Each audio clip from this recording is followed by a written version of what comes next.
আসসালামু আলাইকুম। Smart studies 360 online হিসাববিহীন ক্লাসে তোমাদের স্বাগতম। আমরা ইতিমধ্যে লেনদেন অধ্যায়ের 3টি ক্লাস সম্পাদন করেছি। প্রথম ক্লাসে আমরা কোন ঘটনাগুলো লেনদেন নয় সেগুলো চিহ্নিত করতে শিখেছি। দ্বিতীয় ক্লাসে আমরা লেনদেনগুলো কেন সেগুলো কারণ ব্যাখ্যা করতে শিখেছি এবং তৃতীয় ক্লাসে আমরা সমীকরণ বা বিবরণী ছক করতে শিখেছি। তারই ধারাবাহিকতায় আজকে পরীক্ষায় সাধারণত যে কোশ্চেনগুলো আমাদের বেশি বেশি রিপিট হয় সেই কোশ্চেনগুলোর সমাধান করার চেষ্টা করব, অর্থাৎ প্রবলেম সলভিং করার চেষ্টা করব। উপরে পেজটা দেখো, তোমাদের স্ক্রিনে দেখা যাচ্ছে উপরে পেজটা একটু অন্য কালার, সেটা হচ্ছে একটা কোশ্চেন লেখা আছে। এই কোশ্চেনের নিচে কিছু আমাদের কোশ্চেন দেওয়া আছে দেখো। তো এখানে কোশ্চেনটা আমরা প্রথমে একটু হালকা করে পড়ে নেই দ্রুত। জেমস ট্রেডার্স 2017 সালে নগদ 1,20,000 টাকা এবং 70,000 টাকা আসবাবপত্র নিয়ে ব্যবসা শুরু করেন এবং নিম্নে তার এই হিসাবগুলো বা লেনদেনগুলো সংগঠিত হয়েছিল। আচ্ছা, আমরা উদ্দীপকের পরে পড়বো। আমরা ক নাম্বার কোশ্চেনে চলে যাই। এখানে বলছি কি, লেনদেন নয় এমন ঘটনা চিহ্নিত করে মোট পরিমাণ নির্ণয় করো। তাহলে লেনদেন নয় এমন ঘটনা আমাকে চিহ্নিত করতে বলছে।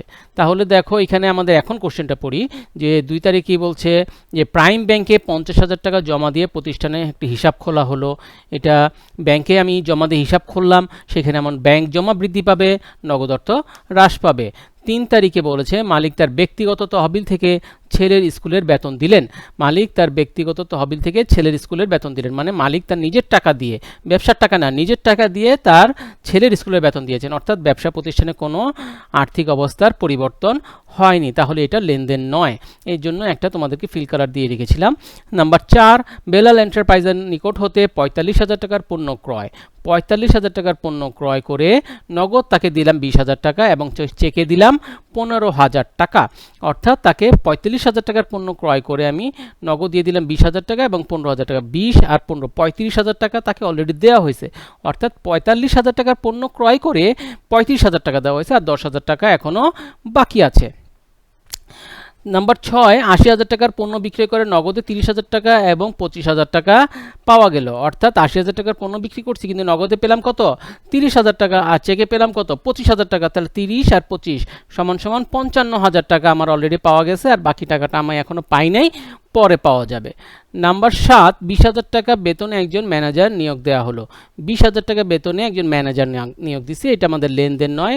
ইতিমধ্যে আমরা প্রথম ক্লাসে বলেছিলাম ম্যানেজার নিয়োগ প্রদান, ফরমায়েশ প্রদান, চুক্তিবদ্ধ হওয়া, এগুলো লেনদেন নয়। তাহলে এটা লেনদেন নয়। 9 তারিখে বলেছে বেলাল এন্টারপ্রাইজে পাওনা পরিশোধ। ওই যে বেলালের কাছ থেকে আমি 10,000 টাকা তার আমাদের কাছ থেকে পাইতো, সেই টাকাটা আমি এখন পরিশোধ করেছি। এবং 18 তারিখে বলেছে মালিক নিজ প্রয়োজনে ব্যাংক থেকে উত্তোলন। মালিকের টাকার প্রয়োজন হয়েছে, মালিক যে ব্যবসা প্রতিষ্ঠান এখানে নিজ প্রয়োজনে ব্যাংক থেকে, যে আমরা যে ব্যাংকে 50,000 টাকা জমা দিয়ে একটা হিসাব খোলা হয়েছিল ওইখান থেকে তিনি কি করলেন, 8,000 টাকা উত্তোলন করলেন। আচ্ছা, এখন লেনদেন নয় এমন ঘটনা চিহ্নিত করো। অলরেডি আমরা চিহ্নিত করে ফেলেছি 3 তারিখ এবং 7 তারিখ, এই দুটো লেনদেন নয়। তা লেনদেন নয় এমন ঘটনাসমূহ চিহ্নিত করে মোট পরিমাণ, অর্থাৎ এই দুইটা তারিখের লেনদেনে মোট টাকার পরিমাণ নির্ণয় করতে বলেছে। তাহলে ক নাম্বারে আমরা অ্যান্সারে চলে যাই। দেখো নিচের দিকে দিয়ে দিছি আমি ক নাম্বারে, লেনদেন নয় এমন ঘটনার সময় মোট পরিমাণ। তাহলে 3 তারিখে মালিক ব্যক্তিগত প্রয়োজনে ব্যক্তিগত তহবিল থেকে ছেলে স্কুলে বেতন দিলেন। মালিক তার ব্যক্তিগত তহবিল থেকে ছেলে স্কুলে বেতন দিলেন কত, 2,000 টাকা। বুঝতে পারছ? তারপরে হচ্ছে 7 তারিখে 20,000 টাকা বেতনে একজন ম্যানেজার নিয়োগ। তাহলে 20,000 টাকা বেতনে ম্যানেজার নিয়োগ 20,000 টাকা। তাহলে টোটাল হলো কত, 2,000 আর 20,000, টোটাল হচ্ছে 22,000 টাকা। অর্থাৎ লেনদেন নয় এমন ঘটনার পরিমাণ মোট টাকা হচ্ছে কত, 22,000 টাকা। ক্লিয়ার? নাম্বার 2, খ নাম্বারে দেখো জেমস ট্রেডার্সের প্রারম্ভিক মূলধনের পরিমাণ। প্রারম্ভিক বলতে কি বোঝায়? প্রারম্ভিক বলতে এই যে জেমস ট্রেডার যে ব্যবসাটা শুরু করেছিলেন 2017 সালে 1 জানুয়ারি, এটাই হচ্ছে প্রারম্ভিক ডেট।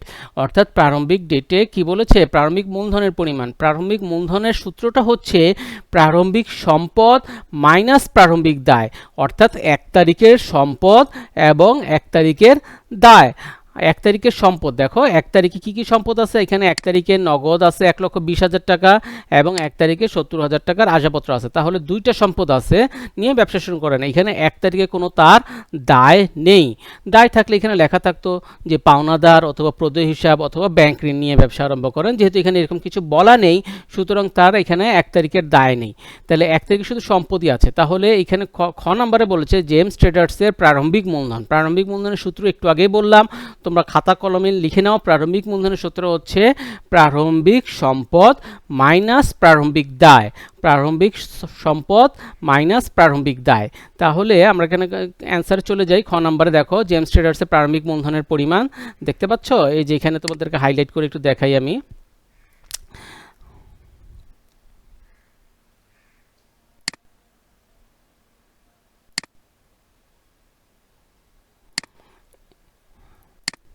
এই দেখো এখানে কালারটা ডিপ হয়ে গেছে, একটু লাইট কালার করে দেই। তাহলে জেমস ট্রেডার্সের প্রারম্ভিক মূলধনের পরিমাণ, তাহলে আমরা প্রারম্ভিক মূলধনের পরিমাণ এখানে নগদ ছিল 1,20,000 টাকা, অর্থাৎ নগদ 1,20,000 টাকা, এবং আসবাবপত্র ছিল কত? আসবাবপত্র ছিল 70,000 টাকা।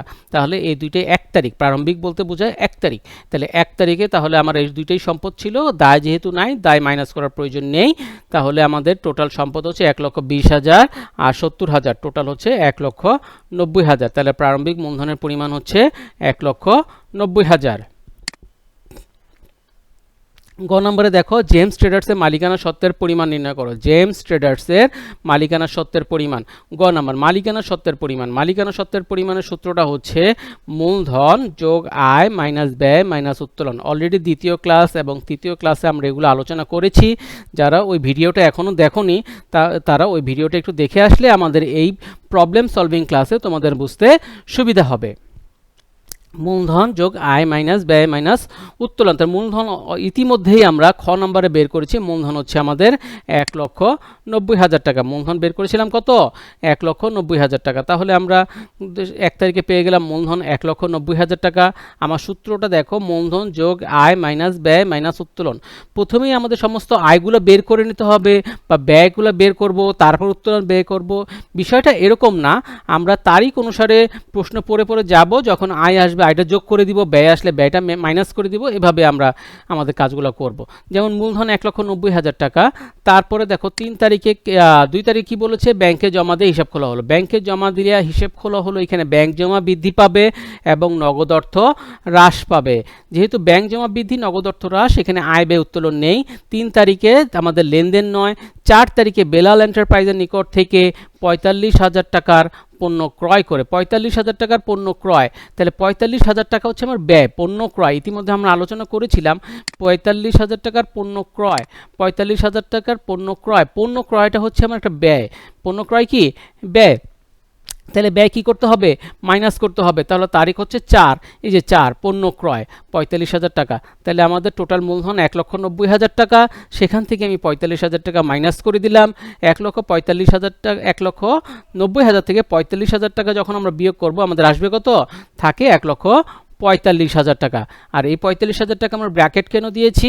কারণ কোনো কিছুকে মাইনাস করার জন্য আমরা ব্র্যাকেট সাইন ইউজ করতে পারি, অথবা এর আগে আমরা একটা মাইনাস সাইনও দিতে পারি। তারপরে দেখি নাম্বার 6, 80,000 টাকার পণ্য বিক্রয়। একইভাবে পণ্য ক্রয় যেহেতু আমাদের হচ্ছে একটা ব্যয়, সুতরাং পণ্য বিক্রয় অবশ্যই আমাদের আয়। তাহলে 6 তারিখে পণ্য বিক্রয়, টোটাল বিক্রয় হচ্ছে আমার 80,000 টাকা। তাহলে 80,000 টাকা এখানে যোগ হয়ে যাবে। তাহলে 1,45,000 টাকার সাথে যদি আমি 80,000 টাকা যোগ করি, তাহলে চলে আসবে 1,25,000 টাকা। কত থাকবে? 1,25,000 টাকা। তারপরে দেখি 7 তারিখ। 7 তারিখে আমাদের লেনদেন নয়। এই যে তোমরা দেখতে পাচ্ছ ফিল কালার দেওয়া আছে, 20,000 টাকা বেতন ম্যানেজার নিয়োগ। এটা আমরা ক নম্বরে বের করেছিলাম, এটা লেনদেন নয়। যেটা লেনদেন নয় সেটা তো কাজে আসবে না। নাম্বার 9 তারিখে দেখি আমরা বেলাল এন্টারপ্রাইজে অবশিষ্ট পাওনা 10,000 টাকা পরিশোধ। ওই যে বেলালের কাছ থেকে বেলাল পণ্য ক্রয় করেছিলাম, বেলাল আমাদের কাছ থেকে যে 10,000 টাকা পেত, সেখান থেকে 10,000 টাকা তাকে আমি পরিশোধ করে দিয়েছি। তাহলে বেলালকে যদি আমি 10,000 টাকা পরিশোধ করি, সেক্ষেত্রে কি হবে? সেই ক্ষেত্রে নগদ 10,000 টাকা হ্রাস পাবে এবং আমার পাওনাদার যে বেলাল যে 10,000 টাকা পাইতো সেটা হ্রাস পাবে। তাহলে এখানে আয় ব্যয় এবং উত্তোলন নেই। তারপরে 18 তারিখে আসো, মালিক নিজ প্রয়োজনে ব্যাংক থেকে উত্তোলন। মালিক তার ব্যক্তিগত প্রয়োজনে ব্যাংক থেকে উত্তোলন করেছেন, তাহলে এটা একটা উত্তোলন 8,000 টাকা। তাহলে উত্তোলনটা কি হবে? উত্তোলনটা মাইনাস করতে হবে। মালিকানা সত্ত্ব বের করার জন্য উত্তোলনটা মাইনাস করতে হবে। তাহলে মালিক কর্তৃক উত্তোলন 18 তারিখে মালিক কর্তৃক উত্তোলন 8,000 টাকা। তাহলে আমাদের 2,25,000 থেকে 8,000 টাকা মাইনাস করলে 1,17,000 টাকা। তাহলে এটাই হচ্ছে আমাদের অ্যান্সার। ওকে, তাহলে এটাই হচ্ছে আমাদের অ্যান্সার। তাহলে আমরা পেয়ে গেলাম কত? মালিকানা সত্ত্বের পরিমাণ 1,17,000 টাকা।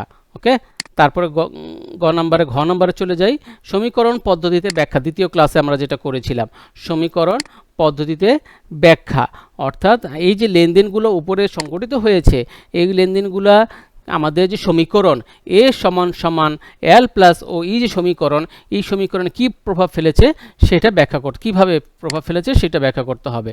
তাহলে আমরা এখানে চলে যাই, দেখো ঘ নম্বরে। তাহলে ঘ নম্বরে আমরা প্রশ্ন প্রথম থেকে আসি। দেখো কি বলছে, নগদ 1,20,000 টাকা 70,000 টাকা আসবাবপত্র নিয়ে ব্যবসা শুরু করেন।